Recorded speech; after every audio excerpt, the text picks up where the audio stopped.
Salut à tous, bienvenue chez DPZ. Aujourd'hui, on va parler d'un sujet qui nous passionne tous, nous RC Drifters, les options.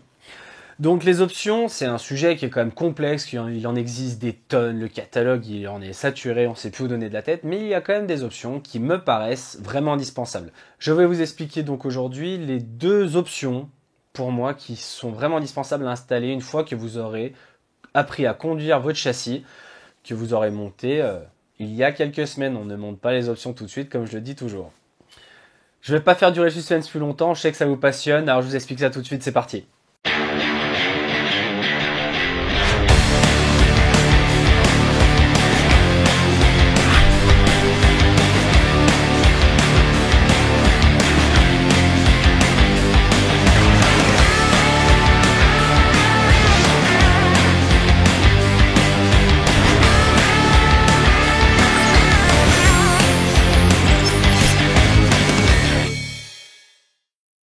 Donc voilà, là on va parler déjà de la première option indispensable, c'est le changement des amortisseurs d'origine. Si vous prenez un YD2 EOS de base ou un MST RMX de 0S, c'est des amortisseurs en plastique.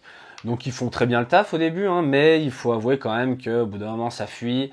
À force de rouler, à force de faire des mouvements, l'huile s'échauffe, donc va dilater un peu plus les pièces. Voilà, ça fait très bien le taf au début, mais pour avoir quelque chose de plus homogène, de plus sain, le passage sur les amortisseurs en alu s'avère assez essentiel. Là, donc, nous avons les Yokomo Big Bore qui se trouvent, je crois, à 72 €. Et ici, nous avons les Axon, par contre, qui sont plus chers, mais qui ont une conception un peu différente. Donc, les Yokomo, là, vous voyez, bon, il y a les tiges titane. C'est pas essentiel de les mettre. Le revêtement titane permet juste que ça glisse un peu mieux. Mais vraiment, les premières options à mettre seraient les joints, les O-rings bleus, et aussi les guides d'amortisseurs qui ne sont pas fabriqués par Yokomo, mais par Axon. Parce que les guides d'origine pour Big Bore, ils ont trop de jeux. Je sais pas pourquoi ils ont fait ça comme ça, mais la tige, on la prend, elle ganivelle dans tous les sens. Et donc ça déforme le joint. L'amortisseur, quand il est de travers comme ça, quand on le compresse, il commence déjà à forcer de travers, donc c'est pas terrible. Donc je vous mettrai le lien dans la description des guides d'amortisseurs de chez Axon, qui du coup, il y a presque pas de jeu, il en faut toujours. En mécanique, il faut du jeu, faut pas trop faire la chasse au jeu. Donc voilà, je vais pas en parler plus dans les détails, puisque les amortisseurs c'est quelque chose de compliqué, on fera peut-être un jour une vidéo là-dessus. Mais voilà. Les Axon, déjà le cylindre est plus gros, il y a une plus grosse capacité d'huile, donc moins d'échauffement.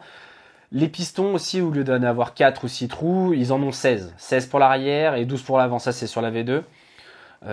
Donc pourquoi autant de trous, c'est pareil, on en parlera une prochaine fois. Moi je sais que sur le MC1, je roule avec ça. J'adore rouler avec des amortisseurs hyper fluides et des ressorts durs. Mais ça c'est propre à chacun. La conception aussi qui me plaît assez, c'est le double joint sur les V1, les amortisseurs fuyaient un peu. Sur la V2, après avoir testé, pour l'instant je n'ai pas de problème de fuite. Pourtant j'ai de l'huile fluide, j'ai de la 100 CST. Donc c'est plutôt cool. Donc voilà pour déjà la première option à installer. Pour la deuxième, c'est la partie que je trouve plus intéressante et puis plus abstraite on va dire. Sur votre châssis, vous avez des cales de triangles dites courtes et des triangles dits longs, comme vous voyez. Et moi ce que je conseille d'installer, c'est des cales longues et des triangles courts. Vous allez me dire, ok, tout ça pour la même taille, ça va changer quoi? Je vais vous expliquer ça tout simplement tout de suite. Quand vous êtes debout sur vos jambes, si vous avez vos jambes serrées, vous ne forcez pas, on vous pousse, vous avez vite tendance à déséquilibrer ou à tomber. Si vous écartez vos jambes, on vous pousse, vous êtes beaucoup plus stable. Vous voyez où je veux en venir? C'est que du coup, on va stabiliser à mort le train arrière. Parce que l'avant, souvent, même sur les châssis d'origine, la Karman de la direction est bien réglée, il y a une géométrie qui est correcte, donc on a un avant qui est vissé au sol, ça se voit souvent sur les châssis d'origine. L'avant roule et l'arrière, il suit que l'avant, c'est tout ce qu'il fait. Et ça se voit assez facilement. Là, ça va permettre au train arrière d'être stabilisé, donc déjà de moins appuyer à basse vitesse, et donc de glisser plus facilement. L'exemple le plus probant qu'on a eu, c'était en 2018, avant le Swiss Car Event. On avait fait un circuit, une réplique de Meyane, donc grande ligne droite, on avait des YD4, c'était à l'époque où on roulait encore en CS. Et les premiers tours, on n'arrivait pas à claquer la transition correctement, ça allait pas, on n'y arrivait pas, et puis avec des réglages, on aurait pu y arriver. Mais on avait ces pièces qui étaient arrivées à la veille de chez Yokomo, on avait ça dans les sacs, on a dit bon allez, on les monte, parce que Takehiro nous avait dit ouais, vous verrez, c'est un truc de fou, ça stabilise à mort. On a dit bon, peut-être, on verra. On les monte, on met exactement le même pincement, le même carrossage. Et là, ben, c'était vraiment un truc de fou. On a juste fait ça, on a juste monté les cales, mis des triangles courts. Et là, bah, la différence était vraiment flagrante. On était stable, mais je ne sais pas combien de fois plus, mais on était vraiment plus stable.